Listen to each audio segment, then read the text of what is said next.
Admiral Jones and Goldrick, distinguished guests, ladies and gentlemen. I'm the Director General Military Strategy and Defence, and if I could start off by asking for your indulgence. I've been asked to present on the naval aspect, but as the Director General of Strategic Policy for Defence, I'm probably going to lift it up and talk more about the defence policy moving forward. And the way that I want to present this is more so in where do we in defence see the current environment? What have we done to date in order to address some of those challenges? And just leave you with a framework to say, well, this is where we're thinking in the future that we need to get after. So whilst the theme is about maritime trade, and I've heard a lot of things in the hour I've been in about some vulnerabilities and some really critical thinking that we need to do about energy supplies, sea lines of communication, and underwater cables as an exemplar. Where I want to go with this is actually just drift it up and actually say, well, the lens that we need to look at for that is what is deterrence in the future? And more what's becoming important as we realise this, I think in the contemporary and future environment, what is national resilience? And where do we need to invest in now and in the future? And what are those things that we're just going to have to take risk on? Because national resilience is quite an expensive prospect for us. And so what does it mean? Now, I'm going to drive this and see if I can do it. But I'm a warfare officer, and sometimes, well, there you go. I need a weapons electrical engineering officer. So for the White Paper 2016, all of those Australians in here, I know have read it. This is the public statement that is really still shaping our policy now and into the future. And you'll all know that we stipulated 6 key drivers that would be the predominant drivers that would shape the environment out to 2035. Now, please understand that these were derived in around about 2013 because we were going to get a white paper out then. We had a government change, which was unexpected. And so predominantly when we got the white paper out in 2016, they were already dated. But ladies and gentlemen, here and now I can tell you that most things that we thought were going to be realised have been realised. We just hoped they'd be realised around about 2035. And on the whole, they've been realised now, which of course gives us the challenge because the affiliated requirement with this was the Integrated Investment Program, which is delivering the future force, which is on track, I'm glad to say, to deliver all the stuff that we want around about 2035, but we actually need it now, which is the challenge. And you'll note some of these, but let me just go through them because I think it's important in setting the environment and launching to where I want to go to. But the role of the US and China, of course, which we saw of a mix of cooperation and competition, you would say is largely competition, not as much cooperation as we would want, and is only going to get more competitive as we look into the future.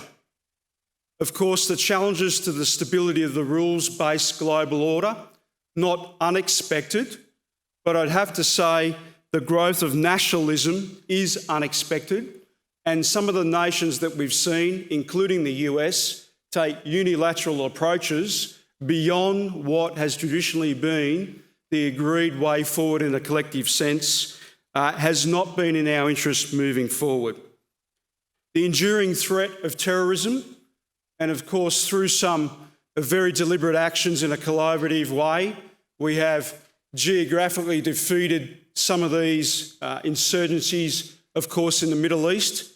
But with that, we're seeing very much a growth in underground resiliency and the spread. And unfortunately for us, there are levers that are indicating the growth of more violent extremist organisations in our immediate region. State fragility, including within our immediate neighbourhood. And you only have to read, of course, a couple of weeks ago, the reinforcement by the Pacific Island nations that climate change is their key existential threat moving forward. Military modernisation, of course, with economic prosperity comes the pursuit of security, and we've seen military modernisation within our region, but at a rate more than what we expected. and of course the increasing new complex non-geographic threats, including cyber threats, and the consequent cyberworthiness focus that we have throughout. It was interesting that the 2019 Telstra Security Report highlighted an increasing frequency and material shift of cyber attacks throughout the industry in Australia. And I would just recollect that only a week ago, the now outgoing Director General of ASIO, Duncan Lewis, commented that on a growth trajectory, by and far, these are some of the most serious threats that we have moving forward. Some things that we didn't realise in 2014 moving forward was, of course, two things I would bring out. Demographics. The demographics in our immediate region are on a trend that I don't think we understand, the impacts that will come from that. And of course, emerging technologies.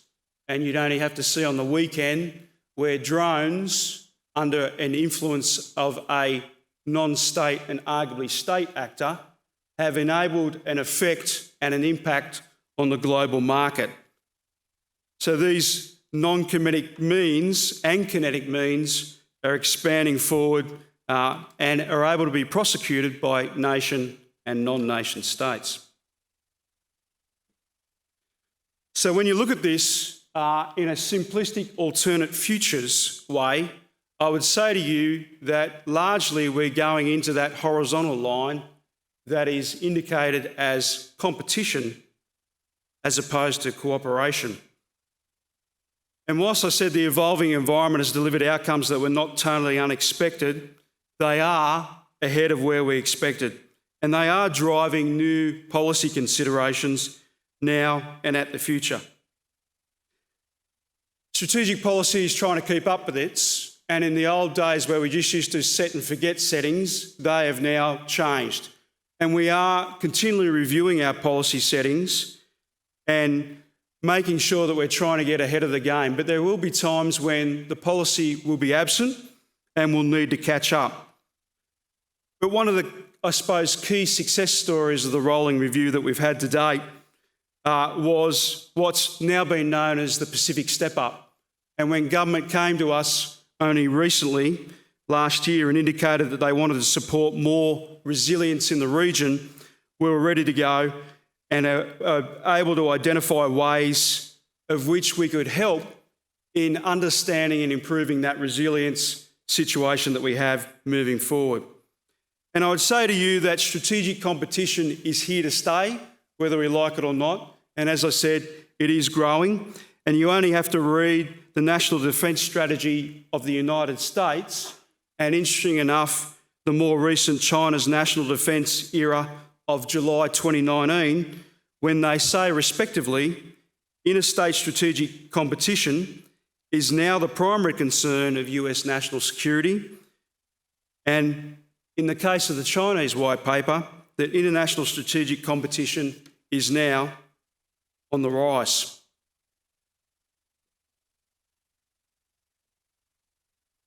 So many of the military folk amongst you will recognise this, and this is, of course, the linear view that we take to military operations.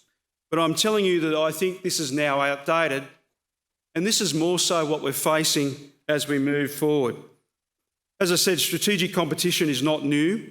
However, the increased connectivity of the world, the advancement in technology, the increasing aspirations and ambitions of other nations, the disbursement of power, just to name a few, is enabling concurrent and coordinated challenges across various means to enable interests mostly at the cost of others, and in total is increasing the potential risk of escalating into violent conflict.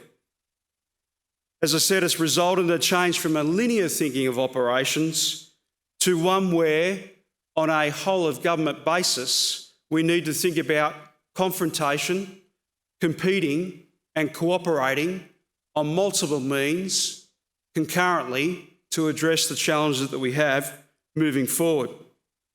As described by Michael Rules, who was the head of NATO's Energy Security Section and as a former speechwriter to the NATO Secretary General in an article on deterrence, he says, deterrence has come to the fore and it must include non-military aspects and will require other means such as the increased resilience of cyber networks, diversification of energy supplies, and strategic communications that can rapidly correct false information spread by an opponent. Maritime trade, being a consideration amongst many other things, is a key thought as we move forward to what is national resilience. More on that later. So let me talk about what we're doing now in defence policy and then outline a frame, as I said, as what we need to move through as we look into the future. Let's talk about deterrence, which in a basic sense is probably best understood by reference to the 3 Cs: capability, communications, and credibility. More so, the ability to discourage an opponent from taking an unwelcome action. With a potential array of threats ranging from state to non-state actors, all enabled by a highly connected world, the question of national resilience in elements has rightly come to the fore and enabled both the credibility and capability to achieve the overall objective of deterrence. As has been reiterated, a purely traditional deterrence response in the future will be inadequate, as an antagonist wishing to inflict harm upon a society will obviously look to the key nodes where critical infrastructures connect. It also raises the key question of where does security come? Is it before economics? Is it after economics? Or more so, as we see in the policy space, it's a consideration of both. Defence has been active in the national resilience conversation, and I highlight this by 2 key examples. For those that can't recall, when the white paper came out, it came out with an industry policy statement which articulated the industrial capability plan that the government had out to 2028 for Australian defence industry to have the capability, posture and resilience to help meet defence needs.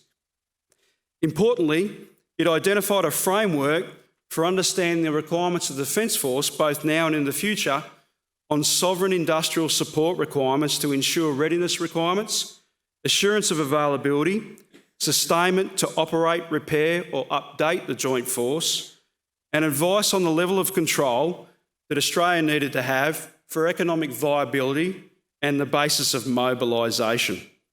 And this has culminated in 2 sovereign industrial capability priorities that the government has agreed because they have been deemed to be important to defence capability to deter, operate and sustain the Australian Defence Force. The connection of the sovereign industrial capability priorities to the strategy framework means that they're constantly under review.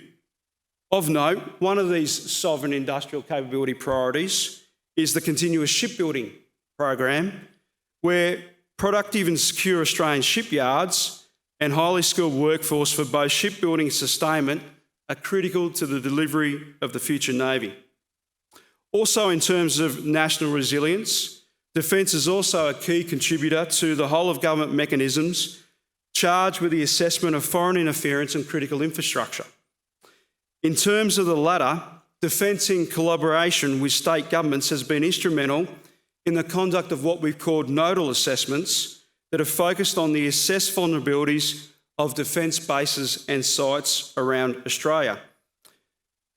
Defence has and continues to enable assessment on the security of also commercial ports, as we understand the assurance of these are critical to our maritime trade and enable the economic security of Australia. Defence works closely with state and territory governments to understand this and to amend as we go forward. It's a complex area because it is a range of Commonwealth and state legislation and policy that applies often alongside Defence's own arrangements. However, too often, the security of port arrangements is seen purely through the lens of foreign investment. Let me give you a critical example of that one, which is near and dear and quite topical, which is the example of the Port of Darwin and the 99-year leasing arrangement, which has attracted considerable public attention. We in Defence are often asked whether these leasing arrangements were a concern and continue to be a concern. We remain of the view that from a security perspective it is not, because Defence's interest in using the port are covered by a legally binding deed of access. as well as other legislative protections at territory and Commonwealth level, contractual and protective security measures that will enable our access and our operation as we move forward. The other aspect that we're looking at is critical infrastructure more upstream to try and understand what are those areas, particularly, and one area is maritime trade, so that we understand what is the way that we need to protect those aspects of the system moving forward, and we take a layered approach to view the security of such assets in our national interest moving forward. So let me talk about the future and a lens that we're taking forward to actually look at the defence policy and how that influences the maritime trade. As multipolar competition intensifies, I would posit that the subsequent role of deterrence, as I said at the outset, also changes. Specifically, we as a nation need to look at deterrence in more of a combined approach as to the separate approach that we've taken in the previous, where we looked at denial as one aspect and punishment as another. I would say to you that the discussion that we need to have moving forward with the national government is what is their comfort level in terms of countering actions that we see, particularly those actions in the grey zone that have probably been identified earlier today. But the reduction in decision time by grey zone tactics does not allow us the time frame or the ability to go through what are our traditional Westphalian systems to understand what it may mean to take an approach to an action that is taken against us. But I think our consideration is best framed by four particular aspects which I'll identify now. The first, we've spoken about national resilience, but I think it's more beyond what it is that we've considered to date in both critical infrastructure and foreign interference. It is this support that is delivered by national resilience that we in the military depend upon to make sure that our mission is successful in the future. A key consideration for government, I think, moving forward is how much is an acceptable level to ensure that the state reduces vulnerability to influence and attack, and to ensure that the state is able to recover from the effects of an attack. Further, and under a geographic and a functional or a systems lens, how far does national resilience actually extend? Does it stop at our EEZ, or does it go beyond that and actually take a more global aspect and indicates other aspects around the region that we may be interested in? As an example of this in terms of maritime trade, do we consider that the national resilience of maritime trade extends from the point of departure to the point of offload? And vice versa for those coming into Australia? Or what aspects of maritime trade do we need to ensure is resilient? Is it just port functions, as we've looked at? Is it the registration or the ownership and management of vessels? Or as a maritime power, is it more broadly analysis of where do we want to have resilience in terms of commerce? Where do we want to have resilience in terms of shipping? And where do we want to have resilience in terms of access?